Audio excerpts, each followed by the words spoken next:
Hello and welcome to this demonstration video on TinyHLS. TinyHLS is a hardware compiler for convolutional neural networks, and in this video I would like to illustrate its workflow. So TinyHLS assumes that the user already provided some data, and then based on the data TinyHLS executes the following steps.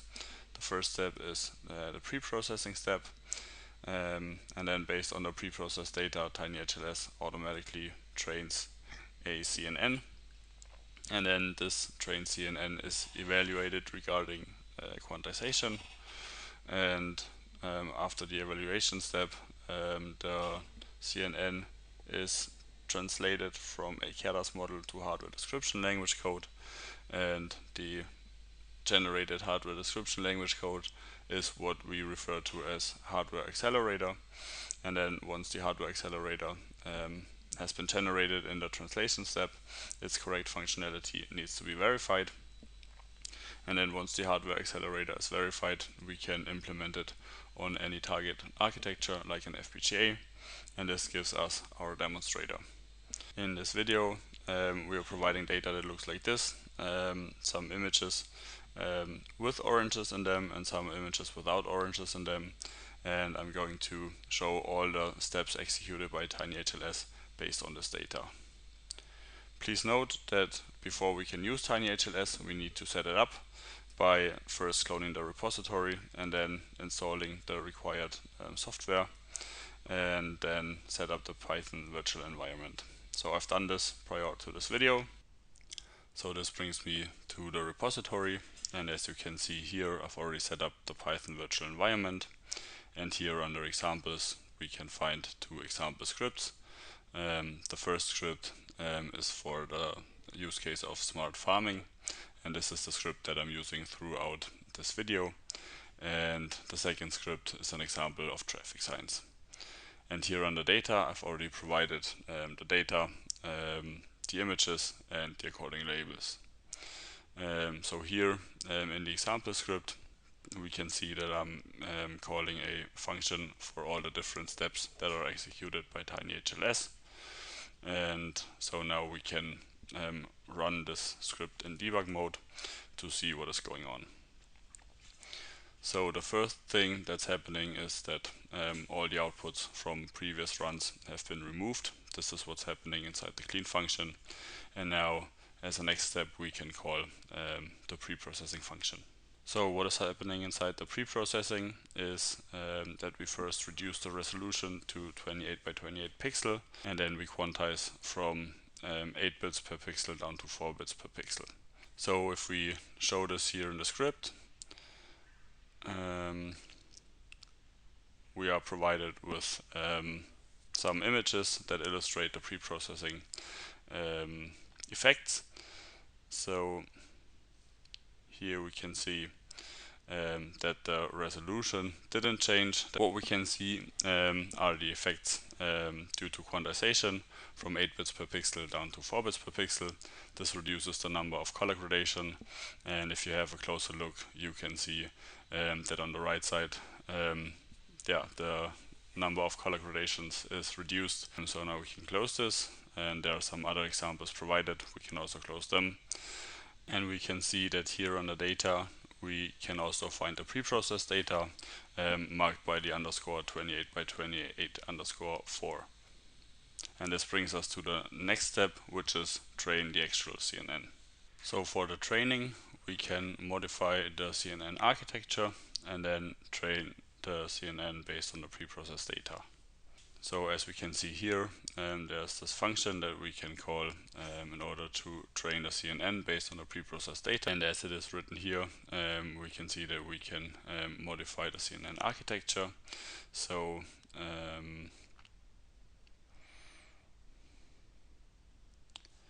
this is the CNN architecture that we're specifying, so we could modify this CNN to get the best results. For now we're using just the CNN architecture.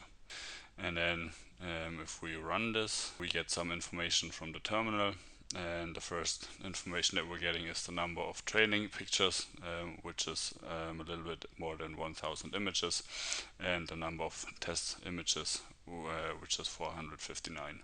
Then we get a summary of our CNN architecture, which is this, and then we get the results of the training in the form of the accuracy for training and for validation. We can have a look at these training results here, and we can see that the small CNN architecture, it only uses 864 trainable parameters, is sufficient for this image classification task. And please note that these are the results that can be achieved by Keras, and Keras uses 32-bit floating point data representation for all the intermediate results. The hardware accelerator, on the other hand, only uses 8-bit fixed point representation for all the intermediate results, and this leads to the question what accuracy can be achieved by the hardware accelerator and how to split the 8-bit fixed point representation into integer and fractional bits. And we're trying to answer these questions by running the next step, which is the evaluation step. So in the evaluation step, we evaluate the trained CNN regarding to 8-bit fixed point representations for all the weights and bias and all the intermediate results. So this is the corresponding function, and if we run this function, we calculate the inference for a given number of test images for different 8-bit fixed point representations. We limited the number of considered test images to 3, just in order to keep this video short. We can see this graphically. So first we can see the distribution of the weights and bias. For the weights and bias, we use 8-bit fixed point representations with 1 integer and 7 fractional bits, and this is suitable. As we can see here from the distribution, most of the values range from -1 to +1, and so the split into 1 integer and 7 fractional bits seems reasonable. And then here we can see the results of this analysis. This is not very meaningful because we only considered 3 test images. So if we performed this analysis on all the available test images, then we would get a more meaningful results. So we can see here that in Keras we can achieve the greatest accuracy, more than 99%, and we can see that we can achieve an accuracy greater than 97% if we split the intermediate results into 5 integer and 3 fractional bits. That means that we are losing 2 percentage points due to quantization. So if we come back to our script, we can see here that under output we got the CNN structure. This is just another representation of the CNN architecture, and the CNN config, and here we get all the information about the quantization.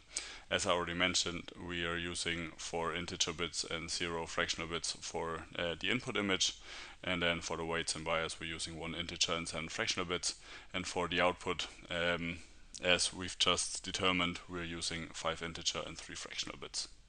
So now with the best split into integer and fractional bits determined for all the intermediate results, we can now translate the CNN. Translate means we translate from a Keras model to hardware description language code. The translation step comprises 3 substeps. The first substep is quantizing the weights and bias to 8-bit fixed point representation with 1 integer and 7 fractional bits, and then writing or exporting the weights and bias to Verilog header files. Then we generate the top module, which is the actual hardware accelerator, and then we also generate a test bench. So this here is the corresponding function.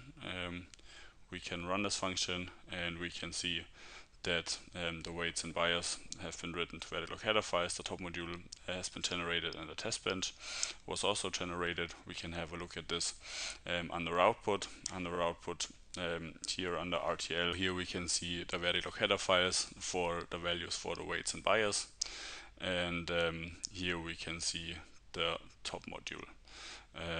And then also under simulation, we can see the test bench that has been generated.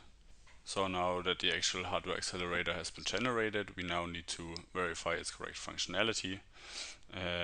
And in order to do that, we use we simulate the hardware accelerator using Verilog, and we compare the results to the results obtained from Keras. Indirectly, we cannot compare them directly because of the different data types being used. This is the corresponding function.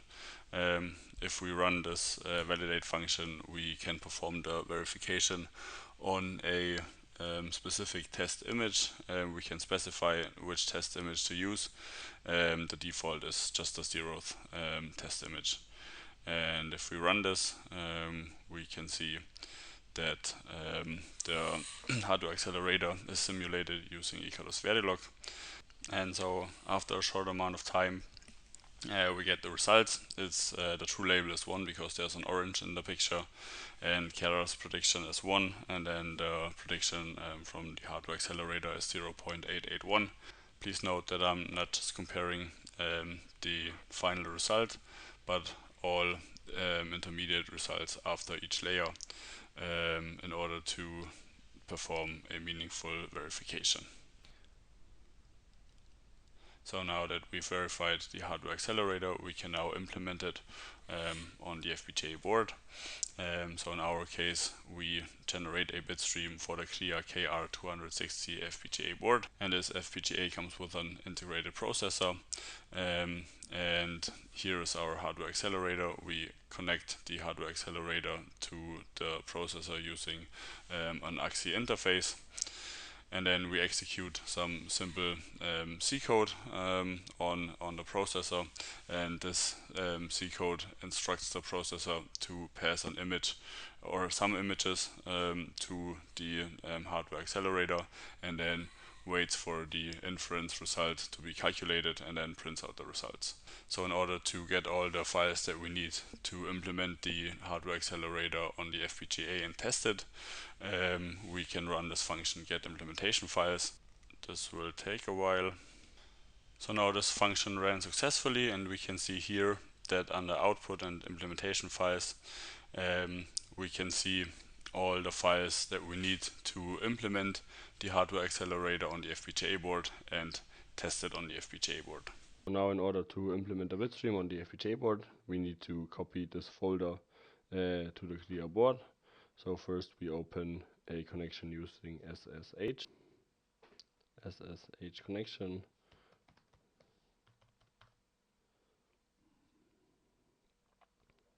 And now we're on the CLIA board. And now we copy the folder to this CLIA board. So we open another terminal, and we can use this command.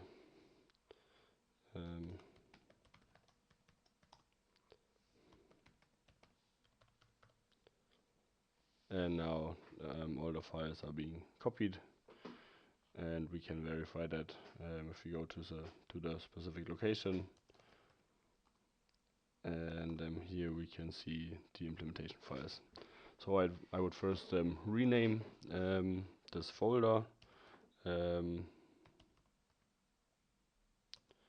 I would call it image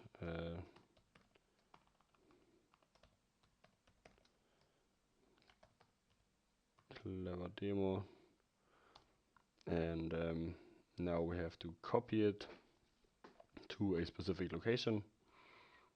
So we can use this command to copy it. And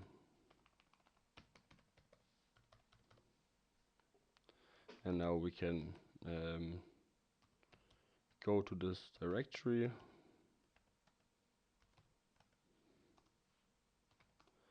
and here we should see our image CLEVERDemo.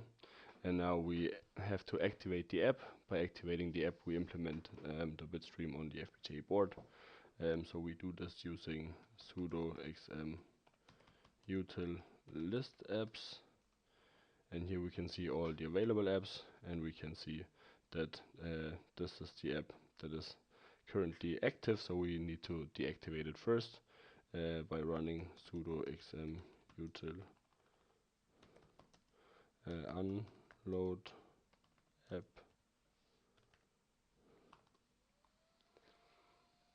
And now we load our app, sudo xm util load app.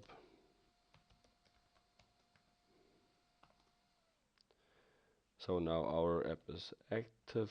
We can verify that. So now the 0 is here. 0 means this app is active. And now we need to activate our Python environment. I built a Python wrapper around the C code in order to display the images that we're using in order to verify the hardware accelerator on the FPGA board. So we first need to activate this Python environment.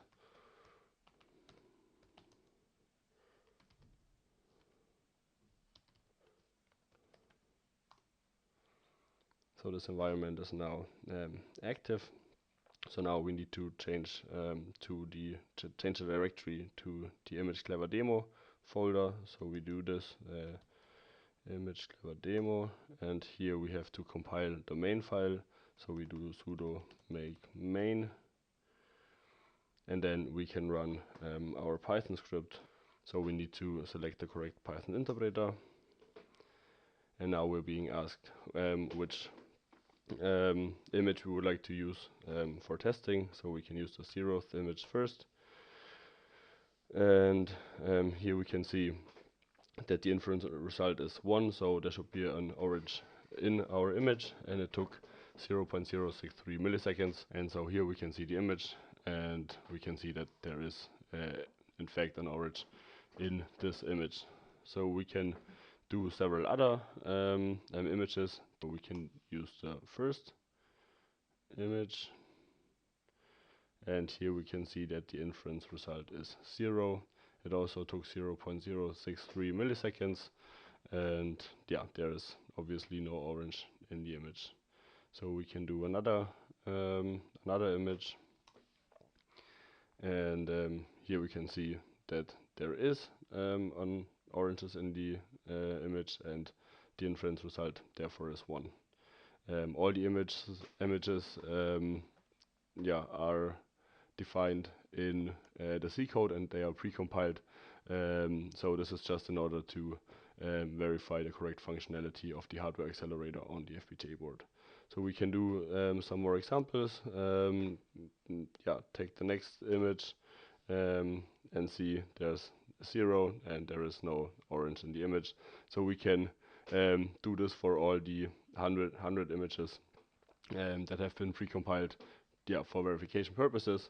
So feel free to explore it on your own. Once you're done with it, we can just quit the application. And this brings us to the end of this demonstration video. Thank you for watching, and goodbye.